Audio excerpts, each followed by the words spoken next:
জাতীয় থেকে আন্তর্জাতিক, প্রান্তিক, জনপদ থেকে নগর, চারপাশে এই মুহূর্তে যা যা ঘটছে তার সবকিছু নিয়ে আমাদের নিয়মিত আয়োজন এখন চারদিক। আপনাদের সঙ্গে আছি আমি নোমান আব্দুল্লাহ। স্বেচ্ছাসেবক দলের নেতা আজিজুর রহমান মুসাব্বিরের হত্যাকারীর বিচার দাবিতে শনিবার ঢাকা মহানগরী সহ সারা দেশে বিক্ষোভ মিছিলের ডাক দিয়েছে সংগঠনটি। বাদ জোহর নয়াপল্টনে বিএনপি কেন্দ্রীয় কার্যালয়ের সামনে মুসাব্বিরের জানাজা শেষে এই কর্মসূচি ঘোষণা করা হয়। জানাজায় অংশ নিয়ে নেতাকর্মীরা বলেন, মুসাব্বিরের হত্যাকারীদের দ্রুত গ্রেপ্তার ও বিচারের আওতায় আনতে না পারলে প্রমাণ হবে অন্তর্বর্তী সরকারের সদিচ্ছা নেই। বুধবার রাতে কারওয়ান বাজার এলাকায় দুর্বৃত্তদের গুলিতে নিহত ঢাকা মহানগর উত্তর স্বেচ্ছাসেবক দলের নেতা মুসাব্বির।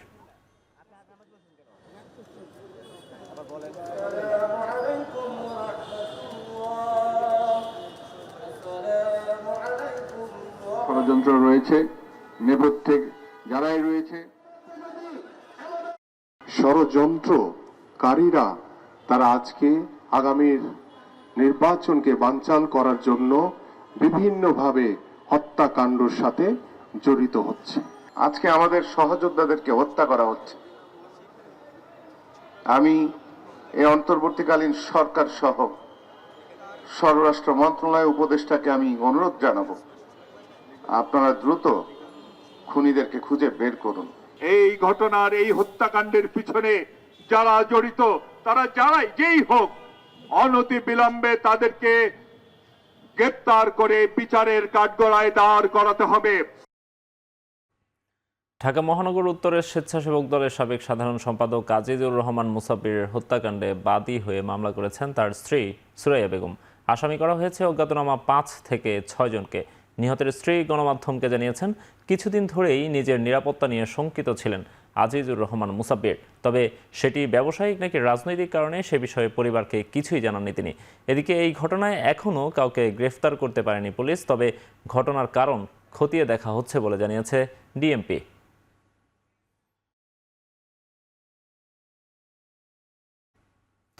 নির্বাচন ব্যাহত করতে যে ফ্যাসিস্ট শক্তি ষড়যন্ত্র করছে, তারাই স্বেচ্ছাসেবক দলের নেতাকে হত্যা করতে পারে বলে মনে করেন বিএনপির স্থায়ী কমিটির সদস্য সালাউদ্দিন আহমেদ। দুপুরে গুলশানে দলের চেয়ারপারসনের কার্যালয়ে সাংবাদিকদের কাছে এই মন্তব্য করেন তিনি।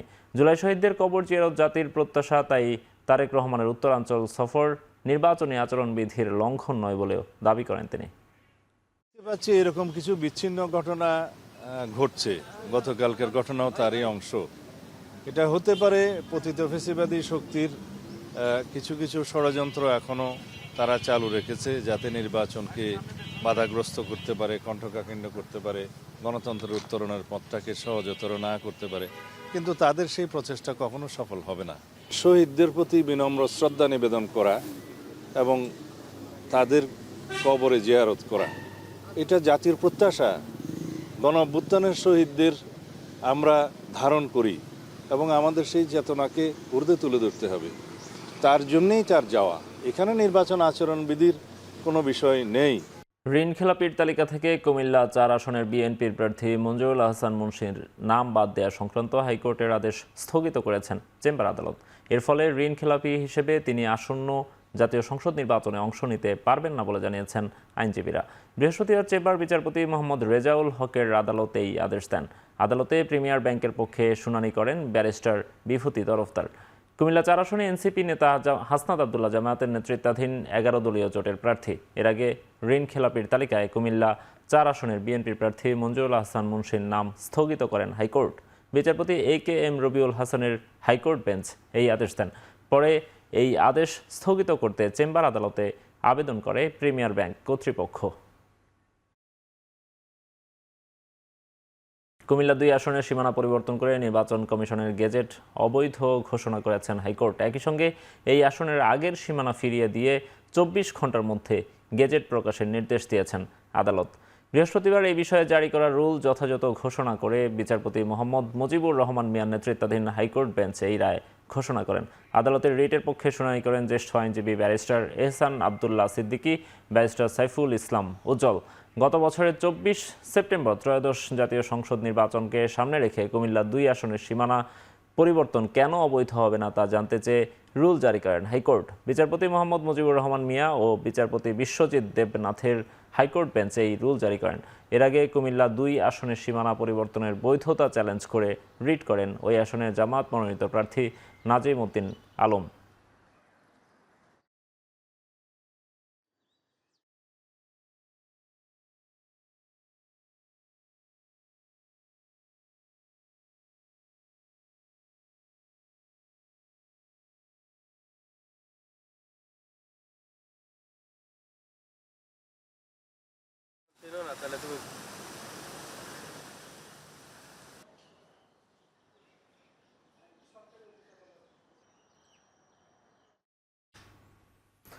অন্তর্বর্তী সরকারকে সুষ্ঠু নির্বাচন আয়োজন করে সব ধরনের সহযোগিতা করতে প্রস্তুত ইউরোপীয় ইউনিয়ন। বিকেলে নির্বাচন কমিশনের সঙ্গে বৈঠক শেষে এই কথা বলেন ইইউর প্রতিনিধিরা। এ বিষয়ে আরও জানাতে নির্বাচন কমিশন ভবন থেকে সরাসরি যুক্ত হচ্ছেন সানি মৃধা।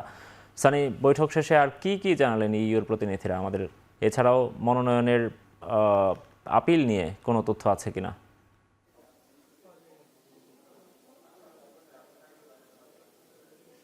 নোমান, ঠিক 4টা বাজে কিন্তু ইউরোপীয় ইউনিয়নের 4 সদস্যের একটি প্রতিনিধি দল প্রধান নির্বাচন কমিশনের সাথে সাক্ষাতের জন্য প্রায় 1 ঘন্টা ভিতরে থেকে তাদের সাথে বৈঠক করেন। সেখানে প্রধান নির্বাচন কমিশনার উপস্থিত ছিলেন এবং 1 ঘন্টা পরে বের হয়ে আমাদের সাথে যিনি কথা বলেন তিনি ছিলেন ইউরোপীয় ইউনিয়নের প্রধান পর্যবেক্ষক।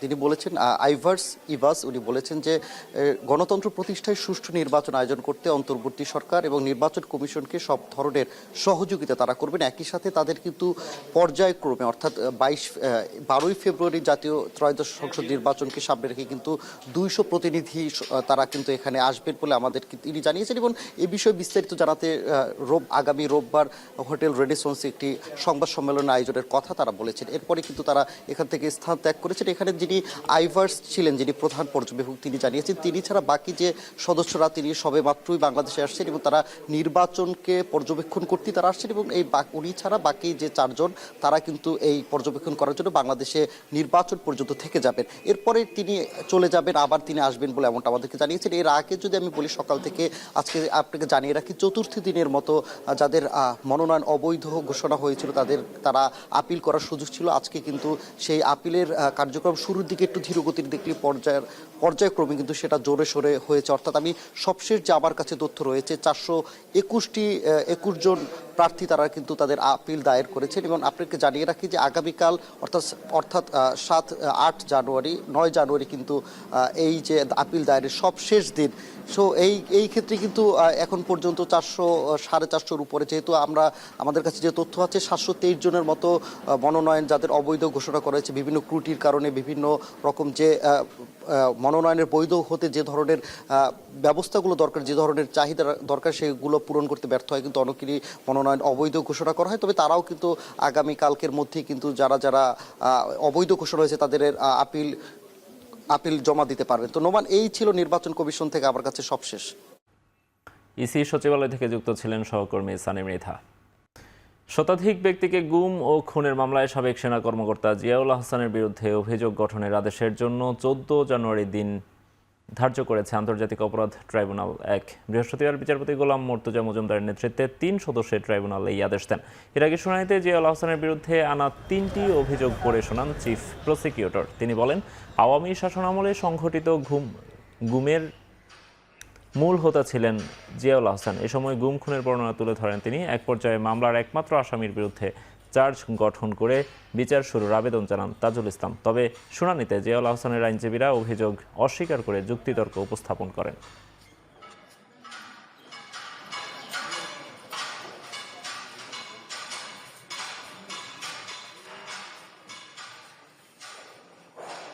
অত্যাবশ্যকীয়ের বাইরে থাকা 1100 ওষুধের দামও নির্ধারণ করবে সরকার। নির্ধারিত দামে সর্বোচ্চ ও সর্বনিম্ন 15% মধ্যে থাকতে হবে কোম্পানিগুলোকে। বিকেলে রাজধানীর ফরেন সার্ভিস একাডেমিতে সংবাদ সম্মেলনে এই কথা বলেছেন স্বাস্থ্য ও পরিবার কল্যাণ মন্ত্রণালয়ের বিশেষ সহকারী অধ্যাপক doctor Mohammad Saidur Rahman. Internal reference pricing এবং এক্সটার্নাল রেফারেন্স মানে দেশের বাইরে অন্যান্য জায়গায় এই ওষুধটা উৎপাদন যেখানে হয় সেই মূল্যটাকে পিপিপি অ্যাডজাস্টমেন্ট করে সেটা দেখা হবে যে ইন্টারনাল এবং এক্সটার্নালের মধ্যে কোনটা কম এবং সেইটা অনুযায়ী তাদেরকে আসলে মূল্য দেওয়া হবে, মূল্য অনুমোদন দেওয়া হবে। অতএব এটা তারা প্রস্তাব করবেন, সরকার অনুমোদন দেবেন, কিন্তু অনুমোদন দেওয়ার নীতিমালাটা আমরা বলছি এটা হচ্ছে মোটা দাগে এগুলো সবগুলোই আসলে যেহেতু একটা গেজেট আকারে আদেশ আকারে আসবে। চট্টগ্রামে অভিযান চালিয়ে কাঠের ফিশিং বোটকে অবৈধভাবে আর্টিসানাল ট্রলিং বোটে রূপান্তরের প্রধান কারিগর ভারতীয় নাগরিক সহ 7 জনকে আটক করেছে কোস্টগার্ড।